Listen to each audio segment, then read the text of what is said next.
let's talk about how M&A or mergers and acquisitions works using Amazon's announced $8.5 billion offer for MGM, which is a studio that owns 50% of the James Bond franchise and many other movies and television shows.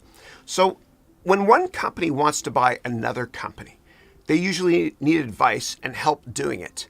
So they hire an investment bank to structure the deal. Now, in the case of Amazon, they did not hire an investment bank to make the deal happen, as they've got a very sophisticated corporate finance department at Amazon. Now, the company getting acquired often finds out about the deal from a phone call from the company, meaning Amazon, or from the investment banking advising firm that's advising Amazon. Again, Amazon did not use an investment banker. And so MGM also hires their own investment banker from a different bank, of course, than Amazon. Now, in this case, MGM's investment banker is Morgan Stanley. And M&A is kind of like a legal trial where you want the investment bankers, like the lawyers, representing you, as this is all they do and they're very, very good at it. And I'm sure that if Amazon hired investment bankers, those bankers might advise against doing the deal to buy MGM for antitrust reasons, which I'll talk about in a second. Now, what usually happens with deals in M&A is the going rate for one company buying another company is usually at a 30% premium to the stock price. And in this case, Amazon is paying a 40% premium. Now, the investment banking firm representing MGM, Morgan Stanley in this case, they have a fiduciary duty or a fiscal responsibility to get the highest price possible for MGM investors. As such, Morgan Stanley called Comcast and Apple and asked them, hey, do you want to buy MGM for more than 40%? Now, we'll never know for sure what happened behind the scenes, but given the 40% and not 30% typical premium paid, perhaps Apple and Comcast expressed some interest around the 30% premium for MGM, and then Amazon upped the deal to bid to 40%. There's a bidding war that usually goes on behind the scenes. And according to people familiar with the matter, and that's journalist talk for they know something, but they're not going to reveal their sources. But according to people familiar with the matter, MGM's investment bankers spent a couple of months trying to get a deal done.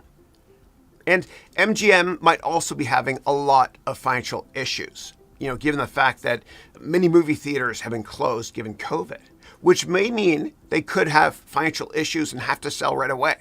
Kind of like what Google did when they bought YouTube in 2006. You see, YouTube had to sell to a company with deep pockets back then, as there was a lot of copyright legal issues then, according to people familiar with the matter.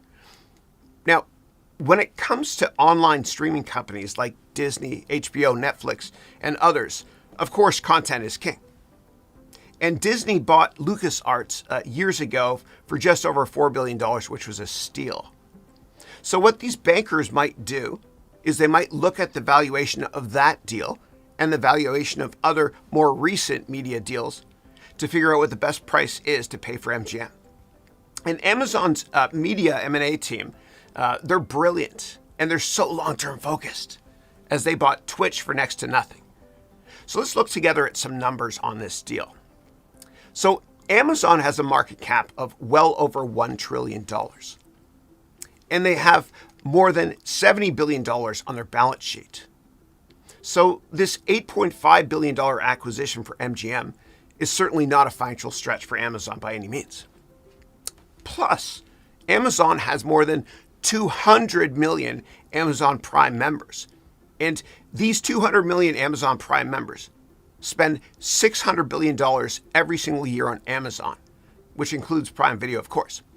Now, the way that Amazon runs their business is they think of the lifetime value of each customer, or LTVC, lifetime value of each customer. Very important. And the average Prime customer spends $3,000 per year on Amazon. So if you look at the amount that they spend over 30 years, each customer, that's close to $100,000, not including the growth of the $3,000 spent per year. So let's assume that of those $100,000 or $100,000 spent, the profit on that $100,000 is only 5%, or $5,000 over 30 years. So 200 million Prime subscribers times $5,000 in profit means profit of $1 trillion. Okay, and I know this is not a perfect calculation because we didn't discount future profits and we assume the number spent annually and the number of members yearly doesn't really change. But $1 trillion in profits over 30 years from just the Prime members makes that $8.5 billion MGM deal pretty small for them. So if you take $1 trillion divided by 8.5 billion, that's much less than 1%. It also makes their $13.7 billion acquisition of Whole Paycheck, Whole Foods, in 2017 seem pretty small. And what they did actually was in 2017, when they bought Whole Foods, they paid a 27% premium, which is closer to the usual 30% premium for M&A deals. Now, M&A deals never close until the government has blessed it by approving a deal. And what happens is governments don't approve deals if the buyer has too much market power. And I humbly believe that Amazon, Apple, and Google will be broken up soon as they're just too powerful, especially Google. I mean, they own the two biggest search engines in the world, Google and YouTube, of course.